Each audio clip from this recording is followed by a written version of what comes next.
kami mengundang tamu, Ibu Evi. Pikiran saya ke Ibu Evi aja. Ibu Ertin.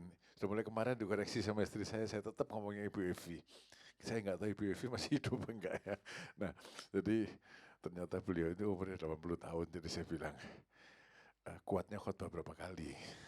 Nanti eh, sisanya saya isi gitu ya. Jadi pagi ini saya dulu.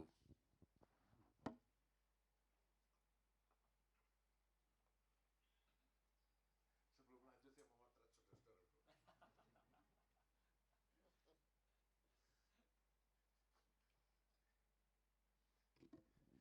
Ya, jadi tema firman Tuhan pada pagi ini, kasih karunia Allah, ya slide, kasih karunia Allah membebaskan kita.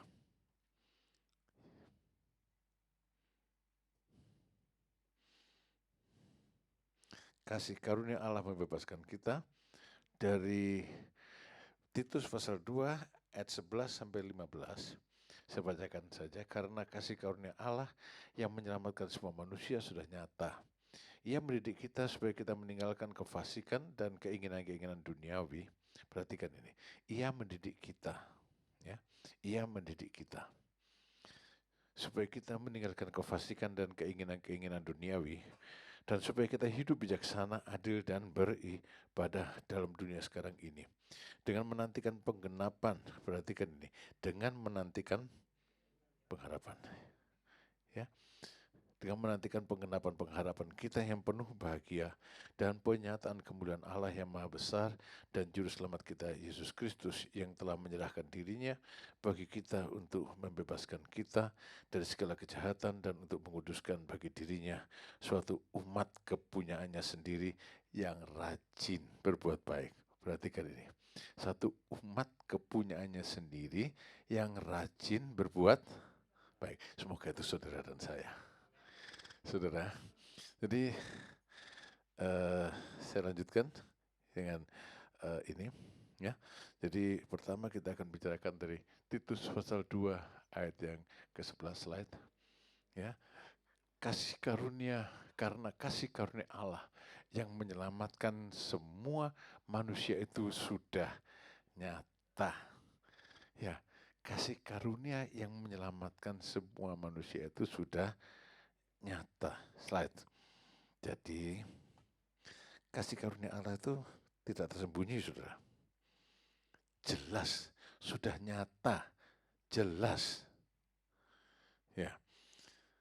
Dan tersedia untuk semua orang. Nyata itu artinya jelas, tidak tersembunyi. Tersedia untuk semua orang. Kasih karunia Allah itu tersedia, jelas, nyata, sehingga tidak bisa disalah ngertikan sebetulnya. Tersedia bagi setiap orang. Tidak ada satupun di sini yang terkecuali. Tapi tidak semua orang mau menerima kasih karunia Allah itu. Ya, slide-nya dimatikan, tidak apa-apa ya. Tidak semua orang mau menerima kasih karunia Allah itu. Aneh ya, jelas, nyata, ya, bagi semua orang. Apa? Bukan hukuman, kasih karunia.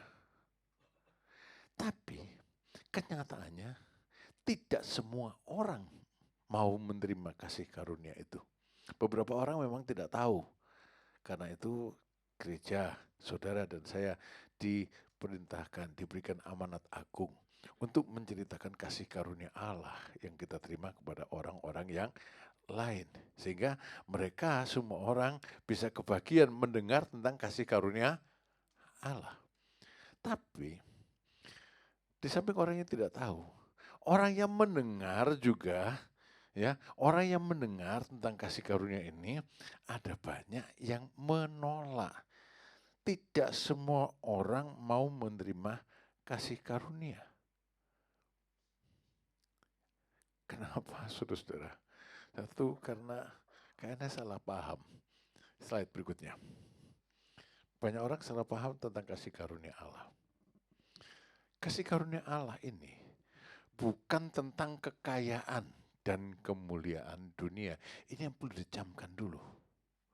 Kasih karunia Allah bagi saya dan bagi saudara itu bukan tentang kekayaan, bukan tentang kemuliaan dunia. Kenapa?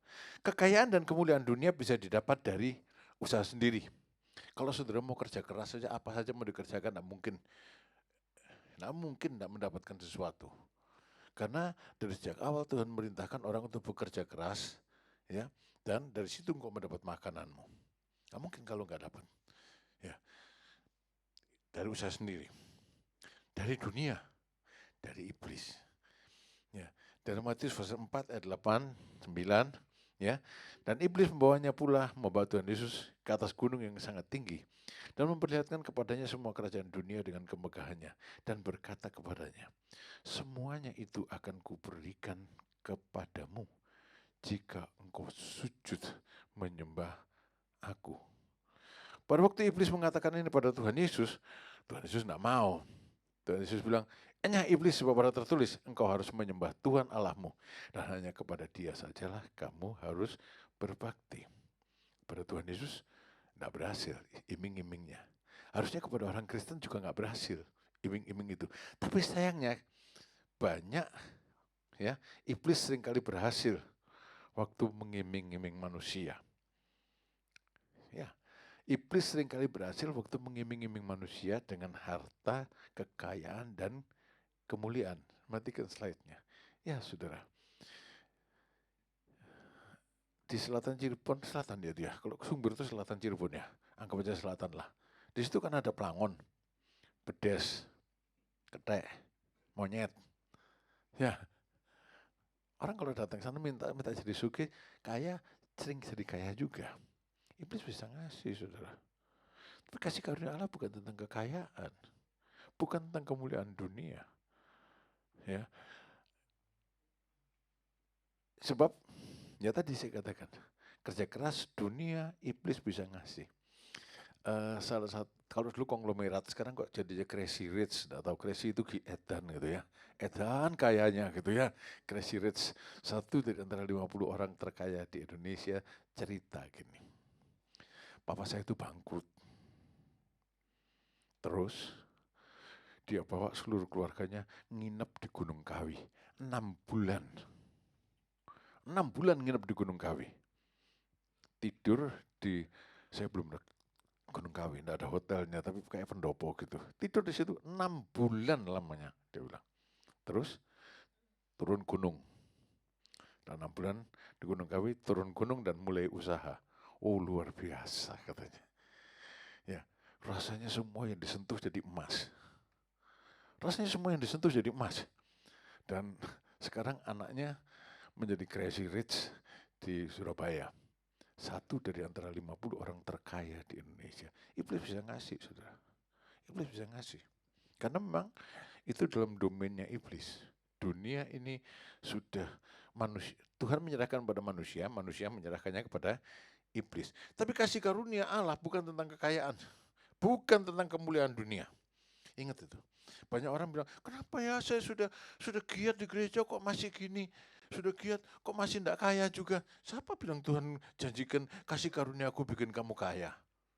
Kalau sudah pernah dengar pengajaran kayak gitu itu sesat, jangan diikuti. Nah, jadi bagaimana? Yuk kita maju. Slide berikutnya.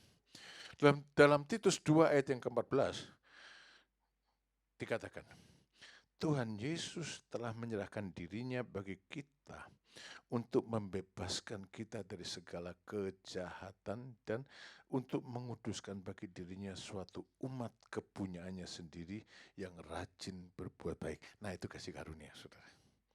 Nah, itu kasih karunia. Ya, telah menyerahkan dirinya. Allah menjadi manusia. Pada waktu manusia menolak, dia tidak mengutuk. Saya pernah cerita di sini tuh ya tentang Pandu Dewanata. Sekarang India itu kan ganti negara Barat katanya dari kedudukan Bharata. Nah, waktu itu Mahabharata ini Raja Pandu lagi bertapa. Lalu nggak tahu deh dewa atau orang sakti menyamar jadi kijang, dipanah sama Pandu. Ternyata kan bukan kijang. Nah, dia menyatakan dirinya dengan sesungguhnya dikutuk. Nah, itu bukan Tuhan Yesus. Ya, kalau Tuhan Yesus dia punya apa? Kasih kepada kita. Disalib dia dihujat, tapi mengampuni. Itu yang Tuhan maksud dengan kasih karunia-Nya. Ya, dia menerima kita apa adanya, orang berdosa menjadi anak-anaknya, diampuni, diubahkan, menjadi umat kepunyaannya. Ingat, bukan umat-umat. Ya, umat-umat itu ada umat Hindu, ada umat Buddha, ada umat, tapi hanya satu umat. Umat anak-anak Allah. Anak Allah, itu satu umat, umat Kristen. Saudara-saudara, dia terima itu. Kita dari keadaan yang tidak layak, dijadikan layak. Entah bagi saudara ini berarti enggak. Nah itu masalahnya. Kita seringkali tetap masih punya gambaran. Ya, anugerah berarti aku dapat uang banyak. Tuhan bilang, aku tidak bicara tentang uang banyak. Aku bicara tentang hidupmu nanti kemana. Karena apa gunanya bagimu memiliki seluruh dunia, tapi jiwamu binasa. Ya, saudara-saudara, lanjut. Jadi, kasih karunia Allah itu berbicara tentang kebebasan dari dosa. Kasih karunia itu berbicara tentang kebebasan dari dosa, dari kebinasaan. Penebusan dosa, keselamatan, dan hidup kekal hanya bisa diterima dari Tuhan Yesus. Kekayaan setan juga bisa ngasih. Aku sendiri bisa menciptakan kekayaan. Tapi penebusan dosa, keselamatan, dan hidup kekal hanya bisa diterima dari Tuhan Yesus. Tidak ada yang lain yang bisa memberikan. Yang menerima kasih karunia hanyalah orang yang percaya pada Tuhan Yesus, karena itu bertobat dari hidupnya yang berdosa. Matikan slide. Ya saudara, ini hanya Tuhan Yesus yang bisa ngasih. Sayangnya kita seringkali tidak menghargai hal ini. Kita bilang, saya sudah menyerahkan hidup saya, kenapa saya masih susah? Kenapa saya masih gini? Saudara, Tuhan Yesus tidak berbicara tentang kehidupan tidak susah di dunia ini. Tuhan Yesus bilang tentang jiwa yang selamat. Tuhan Yesus bicara tentang jiwa yang selamat, yang dipermuliakan. Dan saudara, banyak orang menolak karena tidak ngerti. Atau banyak orang juga menolak karena apa? Untuk menerima kasih karunia harus percaya pada Tuhan Yesus. Banyak. Setiap kali kalau ditanya, mau terima Tuhan Yesus? Mau. Tapi kalau suruh bertobat, tidak mau. Tidak ada orang bisa menerima Tuhan Yesus tanpa pertobatan. Ya saudara, bukan orang harus kudus untuk terima Tuhan Yesus, enggak. Enggak harus kudus untuk terima Tuhan Yesus, untuk terima anugerah Allah. Tapi harus bertobat. Maka kalau harus bertobat berarti mengaku apa? Dosa toh. Bertobat mana bisa tanpa pengakuan dosa. Dan orang sekarang sudah terhadap manusia tidak mau ngaku dosa. Terhadap Tuhan masih tidak mau ngaku dosa lagi. Padahal Tuhan sudah tahu. Kalau terhadap manusia itu kan buka aib di mana-mana katanya gitu. Tapi orang bertobat, saudara, dia harus mengakui dosa. Dan itu bukan buka aib. Pengakuan Daud tentang perzinahannya, tentang Batseba, sampai sekarang menjadi pengajaran yang sangat berharga bagi umat Tuhan. Bagi anak-anak Tuhan. Menjadi berkat yang besar bagi anak-anak Tuhan. Kenapa? Pertobatannya itu loh. Pertobatannya itu loh. Pertobatannya itu loh. Ya, harus ada pertobatan dari hidup yang berdosa. Bertobat itu berarti mengaku dosa. Bertobat itu berarti meninggalkan dosanya. Satu hari ada seorang detailer, tukang obat, bilang, saya punya saudara, nakal sekali. Nakal dok, bukan nakal. Satu kali dia datang ke KKR, ditanya mau terima Tuhan Yesus, siapa yang mau terima Tuhan Yesus, dia angkat tangan dan suruh maju ke depan didoain. Terima kasih karunia. Lalu Dia bilang, saya mau tanya sama dokter. Dia bilang, kenapa? Dia sudah terima kasih karunia katanya. Dia sudah hidup ke gereja dan sebagainya, oke. Tapi nakalnya tetap seperti yang dulu dok, katanya. Ya minumnya tetap, ya judinya tetap, pokok tetap nakal seperti itu. Kalau ditegur dibilang, loh saya kan terima kasih karunia, diampuni bukan karena perbuatan saya itu diselamatkan. Ini nyasar saudara-saudara. Ini nyasar. Ngerti nyasar?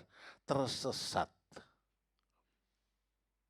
Pada waktu Tuhan Yesus menebus kasih karunia-Nya, menyebabkan yang dimaksudkan adalah untuk menjadikan bagi dirinya satu umat yang kudus dan rajin berbuat baik. Saudara, di Alkitab Tuhan Yesus itu ada orang ngajarkan gini, kalau bapak sih bilang anaknya bilang, Pak saya salah, ya sudah nggak apa-apa, lain kali jangan lagi ya. Tapi kalau Tuhan Yesus tidak pernah gitu, ini kesasar saudara. Pada waktu Tuhan Yesus mengampuni seorang wanita yang berdosa, Tuhan Yesus ngomong apa? Jangan berbuat dosa lagi. Pada waktu Tuhan Yesus menyembuhkan orang lumpuh di kolam Bethesda, Tuhan Yesus ngomong apa? Jangan berbuat dosa lagi, supaya tidak terjadi yang lebih buruk kepadamu. Jangan berbuat dosa lagi. Menerima kasih karunia, itu bertobat dan meninggalkan dosa. Ada orang yang bilang, ya tidak mungkin manusia dibilang nggak berdosa, disuruh nggak berdosa. Lalu saya bilang, kalau gitu Tuhan yang nyuruhkan itu aneh. Kalau memang manusia tidak bisa tidak berdosa, Tuhan nyuruh untuk membuat manusia jadi gagal, kan gitu. Seperti nasihat ahli gizi. Saya punya nasihat ahli gizi untuk kebaikan ginjal saya. Aduh, makan telur putihnya aja tiap hari 3.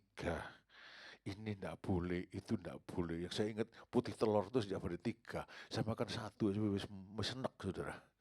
Saya bilang, sudah ini hukum Taurat, sisihkan aja, saya atur sendiri saja. Saudara, ya, Tuhan Yesus pada waktu dia bilang jangan berbuat dosa lagi, itu bukan kasih satu hukum yang lebih berat dari Taurat. Tapi dia kembalikan kita pada posisi kita yang awal. Diciptakan dalam rupa dan gambar Allah, berdosa tidak waktu itu? Manusia itu waktu diciptakan tidak berdosa. Tuhan Yesus waktu memberikan kasih karunia-Nya kita dijadikan seperti yang semula untuk tidak berdosa. Untuk tidak berdosa. Ya saudara-saudara, itu kasih karunia Allah. Jadi kalau dipikir dengan pikiran kita, ya nggak bisa manusia nggak berdosa. Ya itu pikiran manusia. Satu kali saya pernah ditanya sama satu pendeta, pendeta besar, saya pendeta kecil ya. Cuma dia pendeta besar masih muda, saya pendeta kecil tapi sudah tua. Nah, jadi dia bilang gini, jadi dokter Jonas nggak pernah berdosa? Enggak lah, dia bilang. Dosa yang saya dari semula pikirkan. Saya itu sakit jengkel sama Rudy. Kalau ini saya mau berbuat begini, saya mau datang, saya mau oncok dia. Itu dosa yang direncanakan. Lalu saya datang oncok dia, maki-maki itu. Itu dosa yang direncanakan. Itu perbuatan orang fasik. Orang Kristen hidup dalam kekudusan. Itu kasih karunia. Itu kasih karunia. Jadi kalau di sini masih ada yang punya pikiran mau ngoncok orang, ya, mau begini, mau balas dendam, ingat, eling, saudara.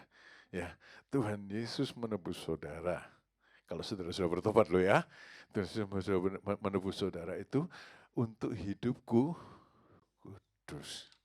Satu umat yang suka berbuat baik. Lanjutkan slide berikutnya.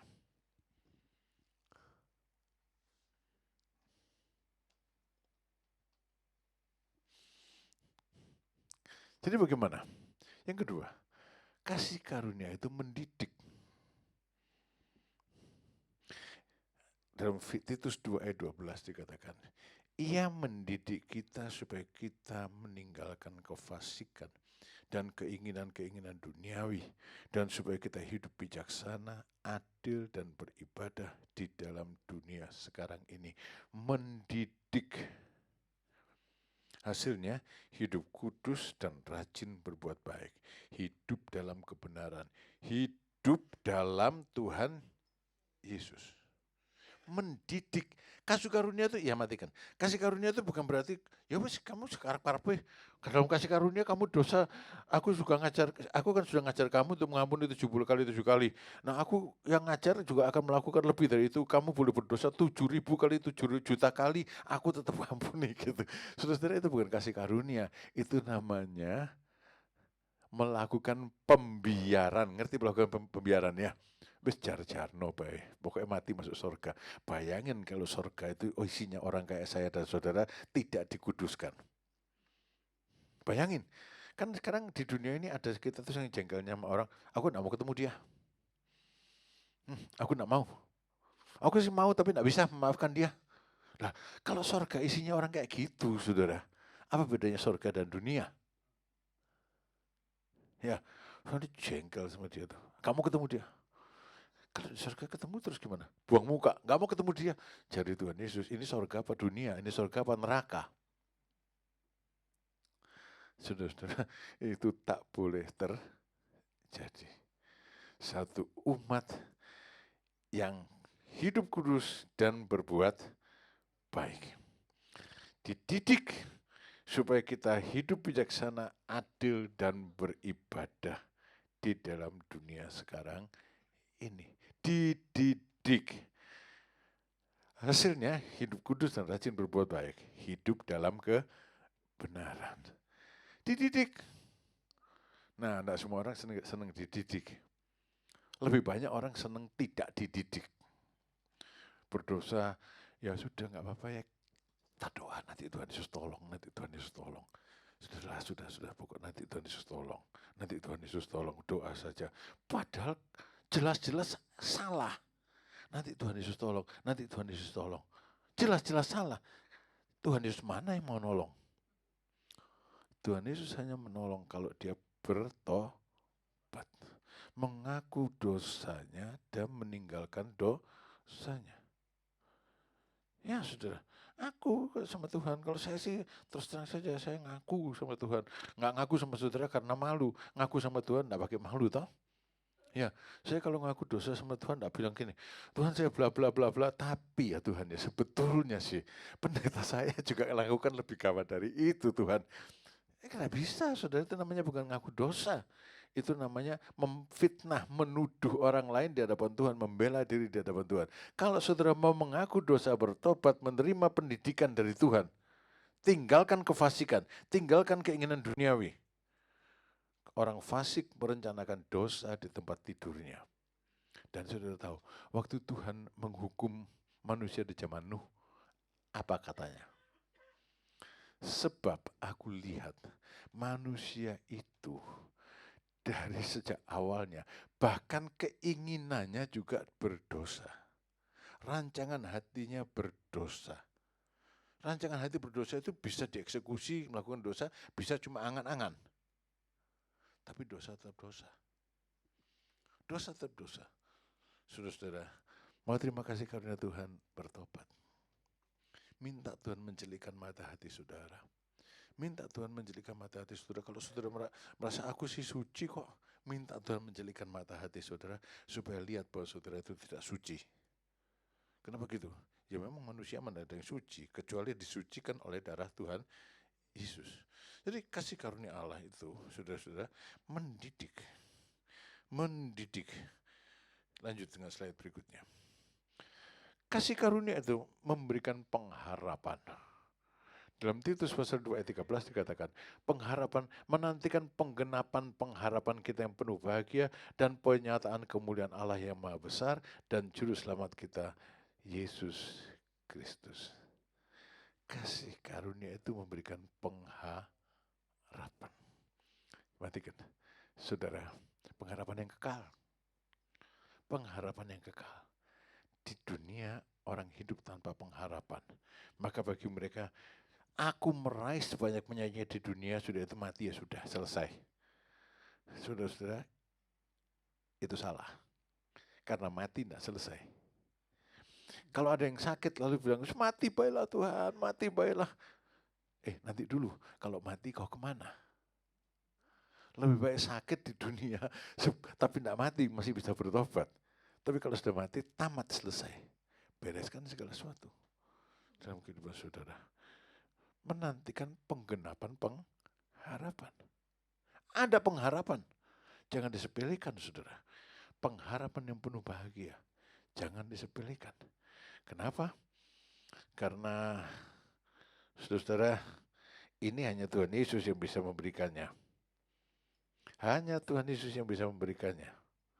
Slide berikutnya. Pengharapan apa? Pengharapan kedatangan Tuhan Yesus.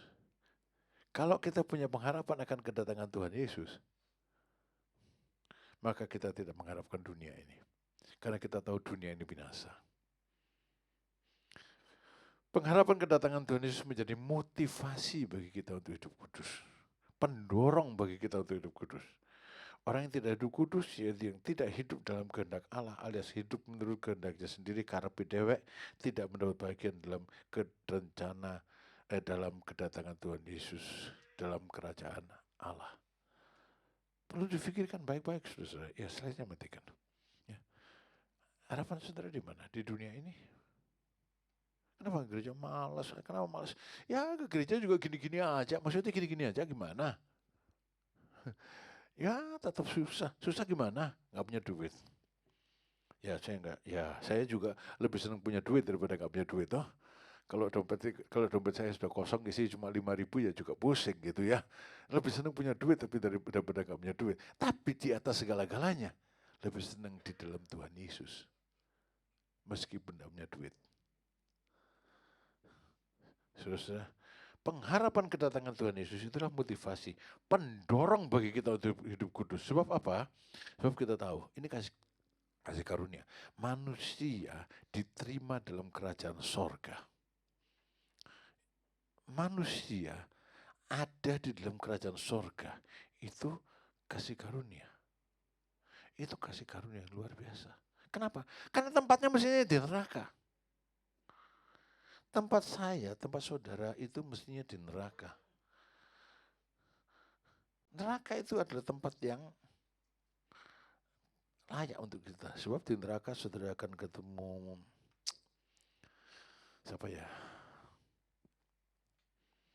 Saya itu nggak pernah nonton film sih ya.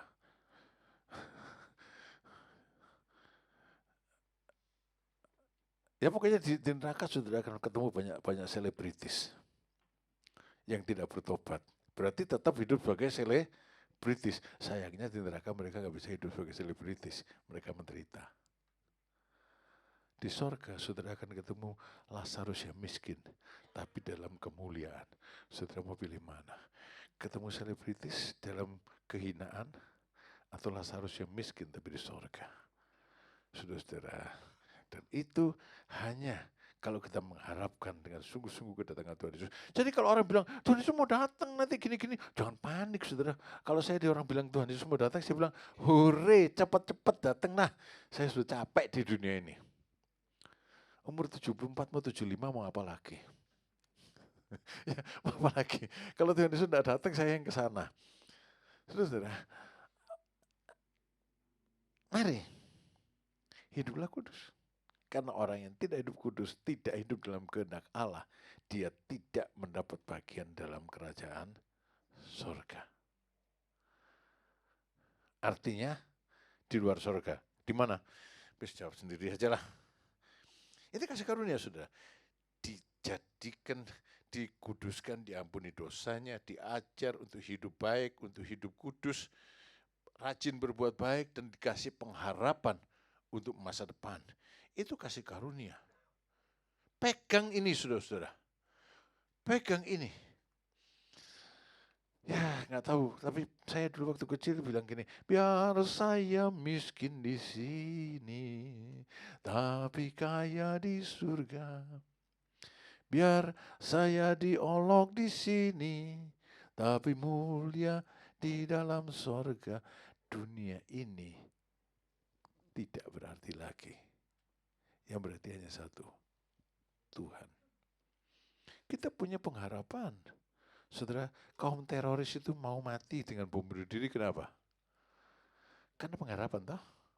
Mereka punya pengharapan apa? Kalau saya mati nanti, saya itu pacaran sama ini nggak dapat, pacaran sama ini nggak dapat, pacaran sama itu ditolak. Dan kalau saya jadi teroris mati, saya dilayani 72 bidadari. Aduh, enaknya ya, digilir tiap malam nggak apa-apa. Saudara-saudara, itu kan pikiran dunia. Sorganya dunia. Tapi saudara punya surga yang lain di dalam Tuhan Yesus. Rumah Bapa. Jangan ketinggalan untuk ke situ, saudara. Bertobat. Terima kasih karunia. Jangan pikir bahwa menerima kasih karunia saudara akan sugih. Menerima kasih karunia pasti saudara akan hidup kudus dan berbuat baik. Belum selesai, saya tambahkan 2.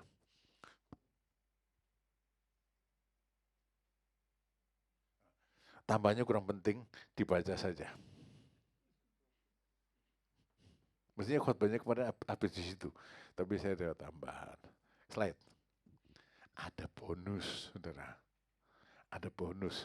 Saudara lebih senang gaji bulanan apa bonus? Orang itu sering kualik, yang ditantikan bonus, bukan gaji bulanan. Gaji bulanan itu yang pasti. Saudara mau nggak dikasih gaji tapi dapat bonus saja akhir tahun? Yang pasti itu gaji bulanannya, saudara. Tapi ini juga bonus itu ya menyenangkan. Tuhan kasih bonus. Apa? Bapa memelihara sesuai dengan keperluan kita. Kita katakan bahwa dia adalah Yahweh Jireh. Bapa memelihara sesuai dengan keperluan kita. Ini bonusnya. Bonus Tuhan bagi anak-anaknya. Allahku akan memenuhi segala keperluanmu menurut kekayaan dan kemuliaannya dalam Kristus Yesus. Saudara, Tuhan memenuhi keperluan saudara. Dengar nggak pertanyaan Tuhan Yesus? Apa yang kau mau cari? Dengar nggak pertanyaan Tuhan Yesus kepada Bartimeus? Apa yang kau inginkan aku berbuat bagimu? Dengar nggak pertanyaan Tuhan Yesus kepada orang yang sakit di kolam Bethesda? Tuhan Yesus bilang gini, maukah engkau sembuh? Nah, jawabnya terserah saudara. Tapi Tuhan memenuhi segala keperluanmu menurut kekayaan kemuliaannya dalam Kristus Yesus. Yahweh Jireh hanya terwujud, Allah mencukupi segala keperluanmu hanya terwujud bila saudara hidup dalam Kristus. Itu artinya saudara menerima dan hidup dalam kasih karunia-Nya yang membebaskan kita, yang mendidik kita untuk hidup kudus, yang mendidik kita menjadi umat yang rajin berbuat baik. Maka saudara akan melihat, iya Tuhan mencukupkan ya. Tuhan mencukupkan. Slide terakhir. Kesimpulan. Kasih karunia Allah membebaskan kita dari dosa dan kebinasaan. Bukan membuat kita jadi orang kaya. Dalam kasih karunia Allah, kita dididik untuk hidup kudus dan rajin berbuat baik. Selanjutnya, dalam kasih karunia, kita memiliki pengharapan kedatangan Tuhan Yesus yang kedua kalinya. Dan yang terakhir, bonusnya saudara terpelihara. Amin. Aminnya bonusnya apa? Kasih karunianya. Hah? Amin kasih karunianya apa bonusnya? Jangan kualik ya. Kita amin terhadap kasih karunianya. Bonusnya akan ngintil. Saudara, mari kita berdoa. Kita akhiri pada pagi hari ini. Buka hatimu buat Tuhan Yesus.